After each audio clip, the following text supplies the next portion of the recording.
Hello and welcome to Nintendo Nightly, your Monday through Friday source for everything Nintendo. My name is Michael Cottrell, your host, and today on the show I want to talk about Kirby Star Allies, specifically the demo that came out today. So it hasn't come to North America, and I don't think it's come to the Eastern countries either, but in the EU eShop, you can create a free account on Nintendo's website and get into the European eShop store from any Switch console because they're region free. Isn't that great? I just want to shout out that. That's fantastic that we don't have to worry about that anymore. Sometimes when you even switch the language, it'll switch the art of the game and everything along with it. So it's really nice for getting into different languages or, any of the other reasons you might need to switch. There used to be a lot of hoops that you had to jump through to do this sort of thing, so I actually got my hands on the Kirby demo. It features two levels, one that they bill as easy and one that they bill as hard. They're both pretty easy, spoiler alert, it's a Kirby game. And I just want to talk about my experience with the demo and how I think that's going to reflect on the game that comes out in just about 2 weeks now.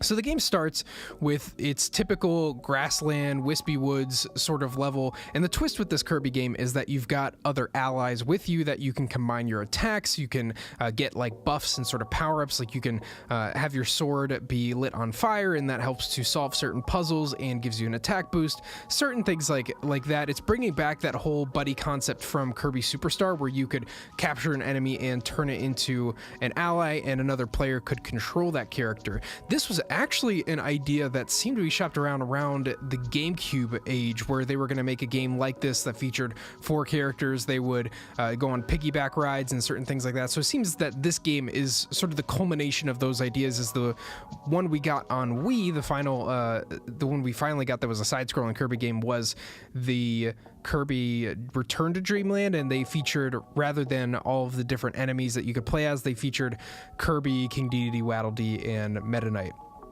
So this game here isn't doing anything new with the Kirby formula. It's taking a lot of what has worked in Kirby games from that buddy system, it being co-op in Superstar, the 4-player that worked in the Wii game, and just little design elements that you see in these side-scrolling Kirby games. The boss battles are a little more exciting, I think a little more frantic with 4 people, and that's a welcome change. The thing that doesn't seem to be different, whether you're playing by yourself and you haven't captured any friends yet or not, is that the levels seem like they're designed for one person and then they just add 3 more there.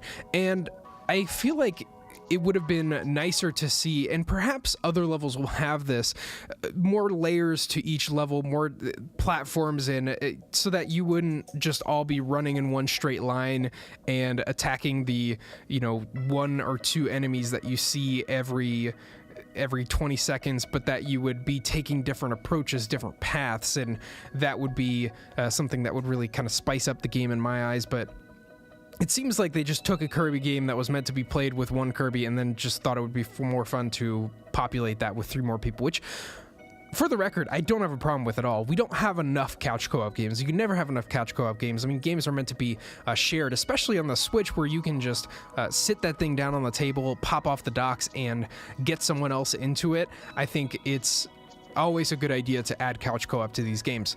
However, I think that if you're going to make that the primary feature of the game, that you should probably design the levels around that. So it's a little bit of a disappointment in my eyes, but we'll see with the full release.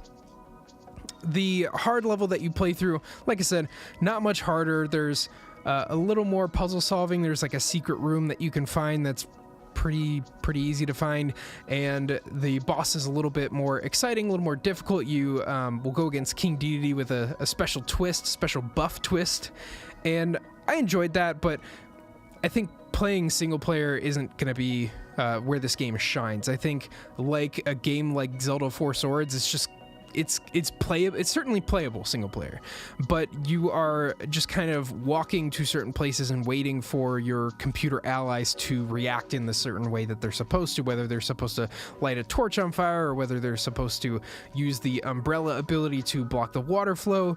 And it's cool when you and your friends solve that, but when it's just kind of an automated experience, it takes a little bit of the magic away. Also, nitpick time. I don't know what it is with Kirby games recently, and I don't know if this is just how Kirby is played in the EU, how the control scheme is, but the control scheme has you jumping with the A button and attacking with the B button, and then the Y button will drop your ability, which is just totally backwards to someone who played Kirby games on the Super Nintendo in Kirby's heyday, in my opinion. It's kind of weird. It's kind of weird. That's just a nitpick. That's probably more of my problem than anyone else's, but I'd actually really like to know if you have that problem with the game too, and does it bother you as much as it bothers me? But overall, I think Kirby Star Allies is going to be a fine game. It's not going to be a great game. I don't think it's going to win any design awards. I don't think it's going to cause quite the buzz that your Zelda Breath of the Wild, your Mario Odyssey, or your Donkey Kong Tropical Freeze is going to cause, but it's going to be a fun game.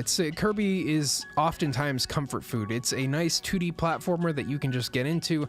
You don't have to think too hard about. It's not too difficult. You can play with a couple friends sitting down. It's a colorful and nice game. Even if the graphics aren't particularly compelling, I think there's certain scenes in the game that really do well with extra layers of lighting and draw distance, but for the most part, it's pretty standard, and I think it'd be hard to tell the difference between this Kirby game and the Wii one if there wasn't the resolution difference, honestly.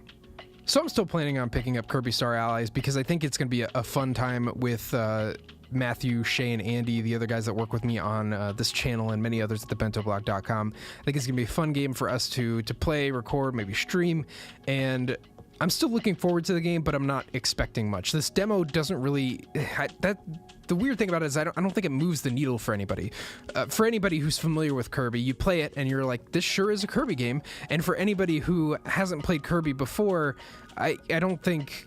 I mean, I guess there might be those younger children, which is the audience that I think Kirby's always most at home with. You know, it was my first side-scrolling platformer on the Game Boy.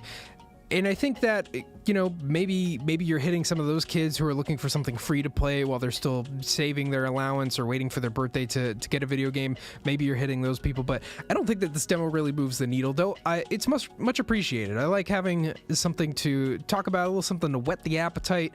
In 2 weeks, we'll be playing the full version, so why not? I'd also say, as tangent number 2, I feel like there is a way to explore Kirby that hasn't been explored before. The way the game started was there were no copy abilities. You just inhaled enemies and you spit them back out, and the whole game design revolved around that. And I actually really liked that first game. It was kind of a rough concept because it was kind of a slow process of intaking an enemy and then spitting them back out. But I think if you were to make that process more fluid, that we've got a different kind of Kirby game that I think could be really compelling and interesting.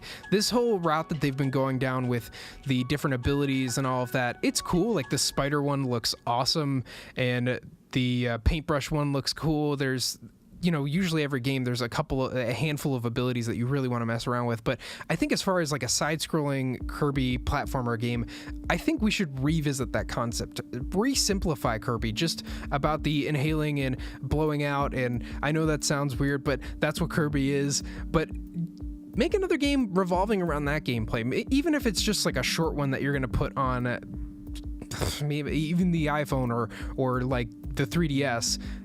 I want to have a different kind of Kirby game in the side-scrolling sense. And Kirby is a very experimental franchise. I mean, in just recent years, we've had Epic Yarn, we've had Canvas Curse, then going into Rainbow Curse, and Kirby definitely lives outside of one genre.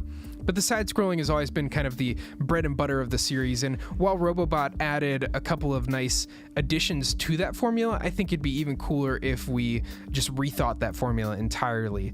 I think that same sort of redefining attitude has really helped Super Mario Odyssey and Zelda Breath of the Wild be their own games, even though they are similar to their predecessors in one way or the other. But that's my thought on Kirby Star Allies and the current state of the Kirby franchise. I'd love to know what you think. Type in the comments whichever platform you're listening on. We're on YouTube, iTunes, SoundCloud, and trying to get some other audio platforms. But I'd love to know if you tried this demo, what your thoughts on it are, and if you need help figuring out how to access this demo, let me know in the comments. I'll send you a couple articles that you might find helpful. So that has been Nintendo Nightly for today. Thank you so much for tuning in. If you like the show and you want to keep up to date with Nintendo Monday through Friday, all the latest news, impressions, reviews, make sure you hit the subscribe button on whatever platform you're listening on. And yeah, engage with me in the comments. I'd love to chat. So thank you so much for tuning into Nintendo Nightly today, and I'll see you tomorrow for some more Nintendo news.